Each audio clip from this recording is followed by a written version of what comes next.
Hey there, YouTube. George here. How you doing? Just thought I'd put up a little video of this. It's one of my own. I was just doing a little bit of a tidy up on it. Reason being, when I got this, it had been brought back from America and left in a shed, and was water damaged and all sorts. You've seen the previous videos, but must have been sun coming in because a lot of the stuff was faded on it. The original meter. Let's see. Can you see that? Hang on. Hard to do this one-handed.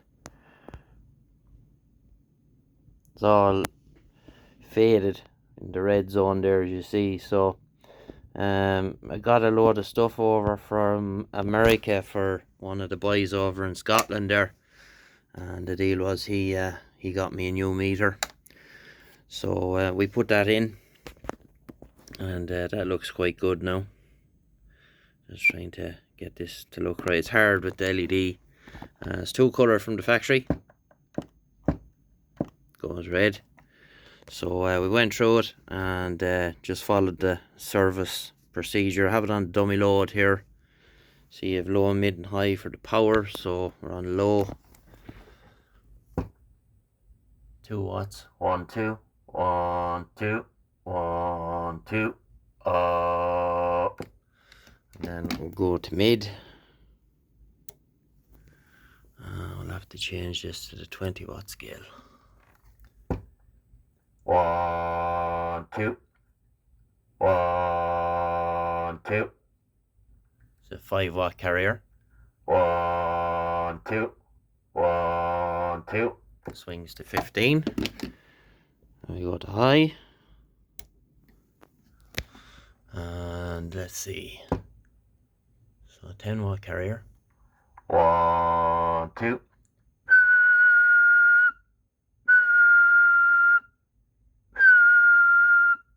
1, 2. So it'll hit 30 watts on a whistle, but if you had a power mic or something on it now, it'd be a lot better for it. So go back to low. Sideband. 1, 2. 25. Go to mid. 1, 2.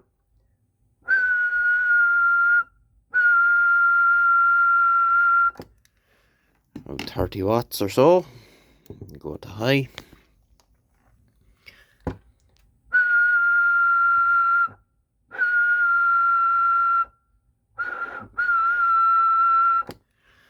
50.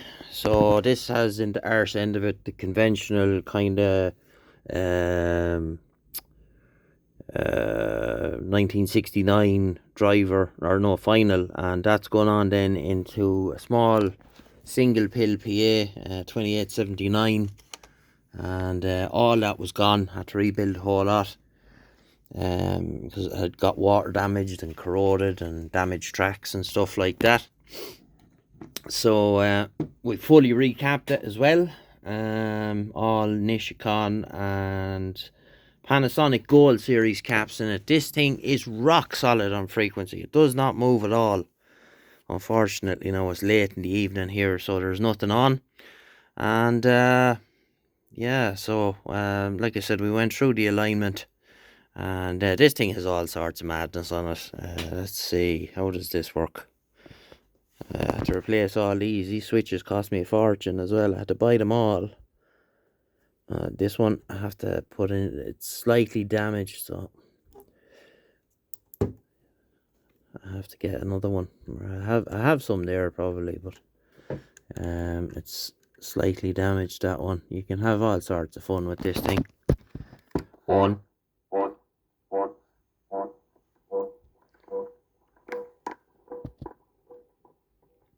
You turn that back down. 1. That's the echo level, yeah.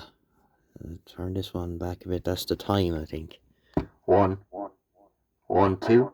Check 1, 2, 3, 4. Audio 1, 2. 1, 2. Check 1, 2. Get a bit more level.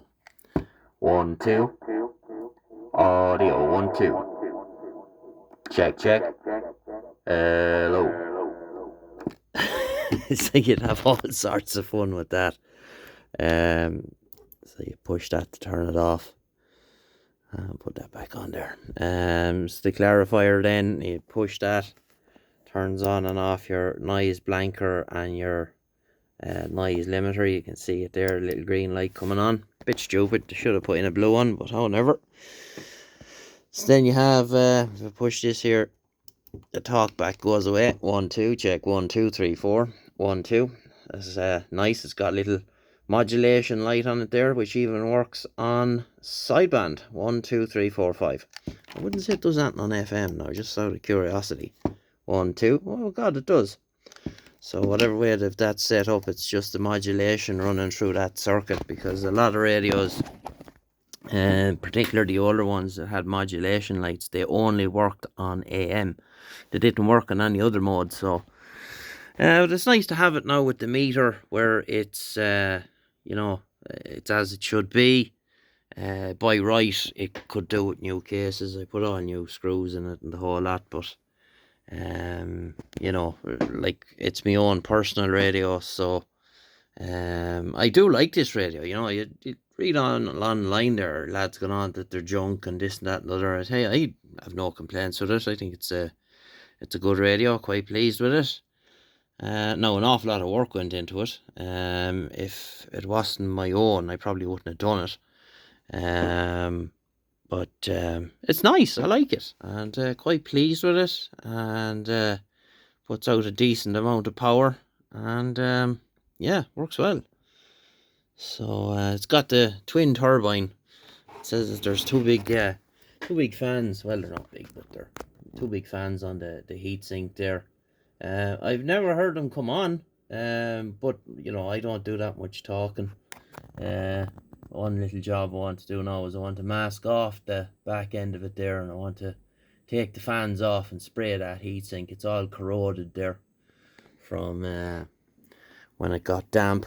But yeah, it's nice to have it now with the with all that stuff done. And I love this. You can turn off the 6-digit. I hate 6-digit counters, so you can turn it off if you want. And it goes from, let's see, 25,165, 28,755. So that's a fair old spread. But yeah, that's grand. I was listening to 38 on it there earlier on. Nothing going on now. It's very quiet. But yeah, she's little off on lower sideband, but that's kind of the way it works with a lot of these radios. It's going to be a little off somewhere, but the counter is fairly accurate. So even though it's not a true counter, it's more a display than let you know where you are, sort of thing. But it's fairly close, like it's a CB. It's never going to be a ham radio by any stretch of the imagination. Like, people get so hung up on this thing of, oh, you're off frequency. Very seldom that you sit and you listen to 38 lower or the nickel there. There's always people that are slightly off, old radios that are in need of alignment. It's okay for me. I have all this stuff here, so I can line them up to the spec sheet calls for 4 digits on this one. When you're tuning the offsets, and I tune it to 6.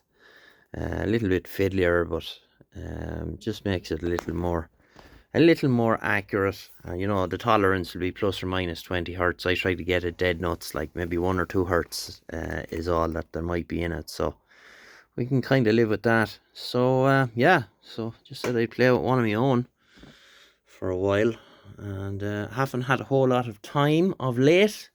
Been busy with work and stuff like that, so I just haven't got to get out here, and a few things going on in the house and things to be done, so you know how that goes. So there you go, and that is the Galaxy 93T twin turbine, and she's all fully sorted now, and I do like this radio. I'll probably end up running this here in the shed. I do like listening to it. It's nice, especially on my big speakers. I have two sets in there of 6x9s that are mounted into boxes, and they're 4 ohm, and I have them wired in series, so they sound very well. Those are the speakers you hear a lot of the time when I do the live streams and stuff like that, and they work very well. So there you go. Okay, we'll leave it there, and we'll get you in the next one. And 73, bye bye.